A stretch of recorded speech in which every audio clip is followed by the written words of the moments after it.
नमस्कार, lead India के इस वीडियो में आपका बहुत बहुत स्वागत है। दोस्तों, आज मेरे साथ में है शालिनी और शालिनी से मैं आपको मिलवाऊंगा। शालिनी जो है मैरिज के अलावा अगर कोई किसी को सर्विसेज लेनी होती है, लीगल नोटिस या कुछ और भी, जो हमारे पास बहुत सारी सर्विसेज जो है, जैसे बेल मैटर हो गया या मैट्रिमोनियल इश्यूज हो गया, ये जितने भी होते हैं लीगल सर्विसेज से रिलेटेड अगर आपके इश्यूज है तो उस पर हम लोग बात करेंगे और कोशिश करेंगे कि जो क्लाइंट्स क्वेश्चन पूछते हैं, ज़्यादा से ज़्यादा जो क्वेश्चन पूछे जाते हैं उसके जवाब आपको दे सके। तो शालिनी, आप कैसी हैं?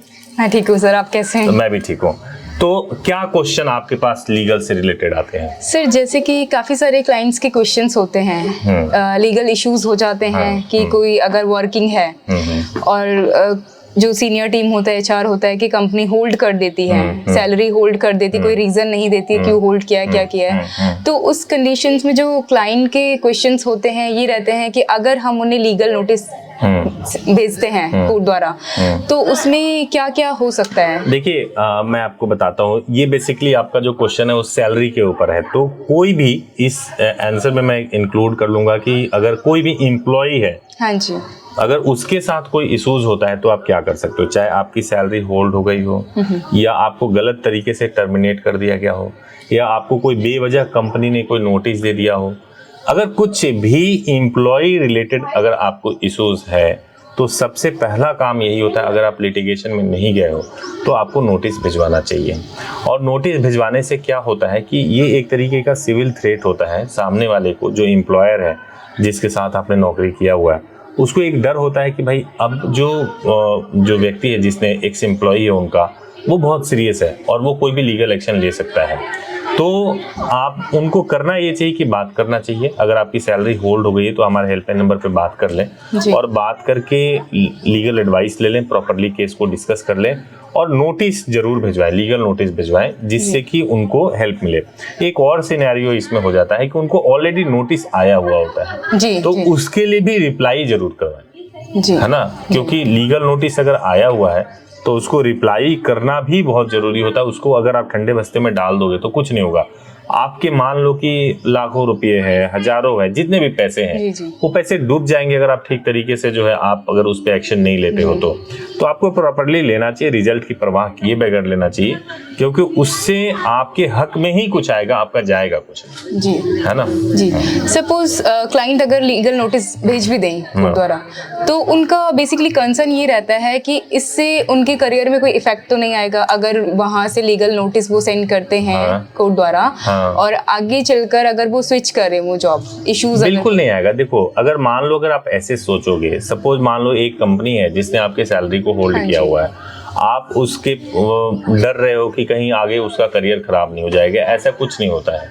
आपका सैलरी अगर उन्होंने होल्ड किया है, गलत तरीके से होल्ड किया हुआ है, तो आप नोटिस भिजवाओ, इससे आपके करियर के ऊपर कोई इम्पैक्ट नहीं होगा।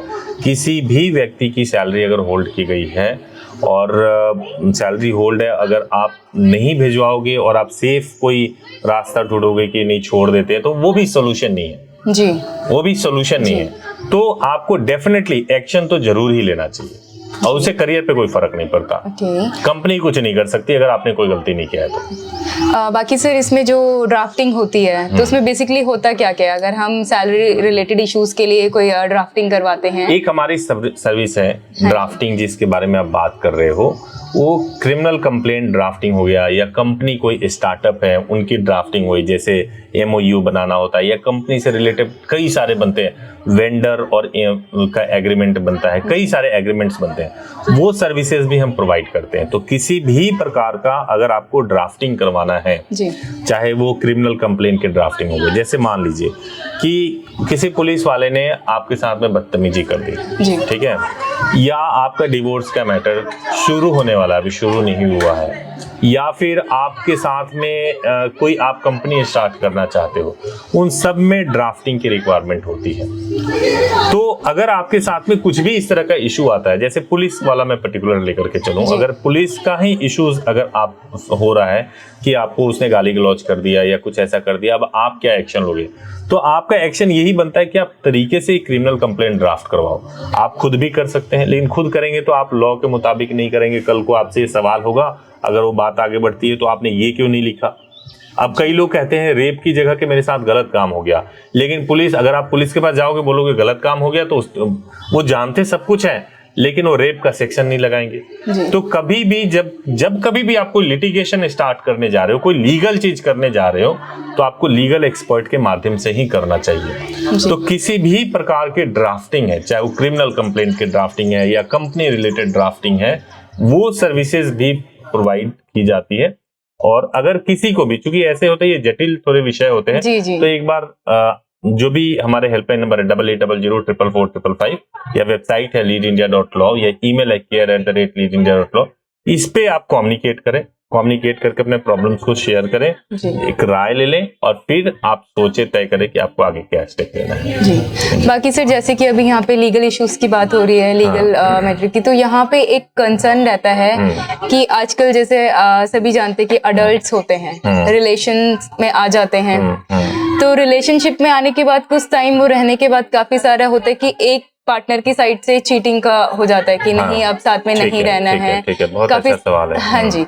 तो इसमें ज्यादा मोस्टली ये रहता है कि लड़के की साइड से होता है कि वो कुछ टाइम रिलेशन में हुआ, रिलेशन में रहे, सारी चीजें हुई, सब चीज ठीक था, लेकिन एट द एंड कोई और मिल जाता है तो वो उस इंसान को छोड़ के नेक्स्ट में बहुत ही सही सवाल पूछा है। तो और कुछ ऐड करना चाहते हैं? इसमें बेसिकली ये रहता है कि जो लड़कियां होती हैं, सपोज कि लड़के की जो फैमिलीज है उनका बैकग्राउंड थोड़ा हाई है, अच्छा है, लड़की का बैकग्राउंड सही नहीं है, तो पुलिस में जाती है कंप्लेन करने भी, उस दौरान पुलिस प्रशासन के एंड से भी ये रहता है कि वो नहीं लेते हैं कंप्लेन। बहुत सही सवाल है। देखिए मैं आपको बताता हूँ क्या होता है कि सपोज मान लो कि अगर कोई रिलेशनशिप में आते हैं, तो रिलेशनशिप में आने से पहले तो इतना कुछ कोई प्लान करता नहीं है, रिलेशनशिप में आ गए, रिलेशनशिप में आने के बाद से फिजिकल रिलेशनशिप बन जाता है, 2 साल 3 साल, अब तो आजकल मेट्रो सिटीज में ऐसा होता है कि साथ में भी रहने लगते हैं, एज ए हस्बैंड वाइफ की तरह साथ में रहने लगते हैं। लेकिन उसमें कॉम्प्लिकेशंस क्या आता है कि 1 साल 1.5 साल 2 साल के बाद जब आप ब्रेकअप होता है,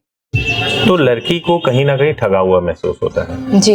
उसको लगता है कि उसके साथ शोषण हो गया, और उसके मन में एक होप था कि भाई उसको शादी करना है, तभी रिलेशनशिप में जाना है। जी। तो मैं पहले एक इसका आंसर देना चाहता हूँ कि देखो, सबसे पहली चीज तो ये है, आप रिलेशनशिप में जा रहे हो ना, तो आप फुलिस बन के मत जाओ। जी। फुलिस का मतलब क्या है?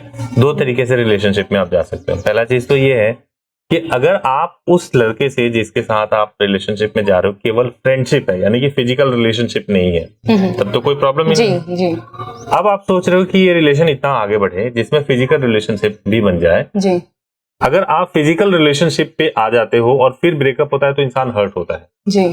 तो उस जगह पे आपको ये तय करना पड़ेगा कि इससे शादी करने के शर्त पे मैं फिजिकल रिलेशनशिप बनाऊंगी, या फिर ये पार्ट ऑफ लाइफ है, कोई बात नहीं होता है तो नहीं होता है, ये आपको पहले दिन तय करना चाहिए। जी।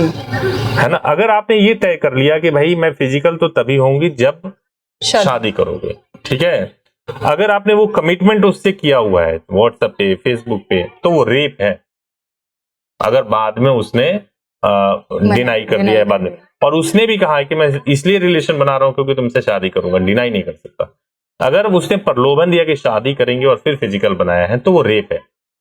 तो ये कमिटमेंट पहले जरूरी है कि आप तय करो खुद ही कि आपको क्या चाहिए, ठीक है। दूसरी बात यह है कि अगर आपने तय नहीं किया हुआ है और फिर आप रिलेशनशिप में चले गए हो और बाद में किसी जेन्युइन रीजन की वजह से, माँ बाप ने, लड़के का भी इंटेंशन आपको चीट करना नहीं था और जेन्युइन रीजन से ब्रेकअप हो जाता है जी, तो उसमें जो है उसको रेप नहीं माना जाता। समझो एक बैड रिलेशनशिप में आपकी जो खत्म हो चुका है। तो यही है, अगर ये सिचुएशन आ जाता है तो इसमें भी आपका स्टेप होता है कि आप इसमें, अगर लड़की है तो उनको कंप्लेंट ड्राफ्ट करना चाहिए। अगर एक तो होता है कि कंप्लेंट करना ही मुश्किल है लड़की के लिए जी, तो अगर मान लीजिए कि चीटिंग हो गया है तो उसमें आपके पास में स्टेप्स होता है कि आप कंप्लेंट ड्राफ्ट करा सकते हो और कंप्लेंट ड्राफ्ट करके पुलिस को भेज सकते हो। सबसे पहली बात तो ये है कि डरना नहीं है ना, क्योंकि क्या होता है ना, लड़के ये कहते हैं कि तुमने तो मेरे साथ ऐसे चैटिंग की हुई है, तुम्हारा वीडियो है, फोटो है, और तुम तो मेरे ऊपर रेप का एलिगेशंस नहीं लगा सकती हो। अगर मैरिज को प्रॉमिस करके उसने सेक्स किया है तो वो रेप माना जाएगा, वीडियो हो चाहे फोटो, वो जेल के अंदर जाएगा। तो आप डिसाइड करो कि आपको क्या करना। मान लीजिए जो भी कपल है, और अगर लड़का है और उसका इंटेंशन नहीं था कि इसको धोखा देना है और जेन्युइन रीजन से ब्रेकअप हो गया, तो उसको भी डरने की जरूरत नहीं, लड़के को भी।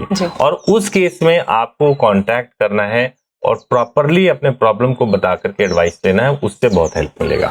ठीक है sir, thank you so much ये सब जानकारी देने के लिए। बाकी क्वेश्चंस तो मेरे मन में बहुत सारे आ रहे हैं, बट अभी इतना समय लेने के लिए आपका मैं जो है शुक्रगुजार हूँ कि आपने इतना टाइम दिया और जो भी क्वेश्चंस थे, जो भी डाउट्स थे वो आपने क्लियर किए। मुझे उम्मीद है कि जो भी हमारे क्लाइंट्स के क्वेश्चन थे या जो भी डाउट थे उनके भी काफी हद तक क्लियर हुए होंगे। बाकी सर आगे की जो क्वेश्चंस है तो मैं चाहूंगी इसमें आगे भी हम कंटिन्यू करें, आगे नेक्स्ट वीडियो में भी हम और क्वेश्चंस लेके आए। इसमें हम लोगों ने बेसिकली जो है 2-3 तरीके के सब्जेक्ट्स को कवर किया है।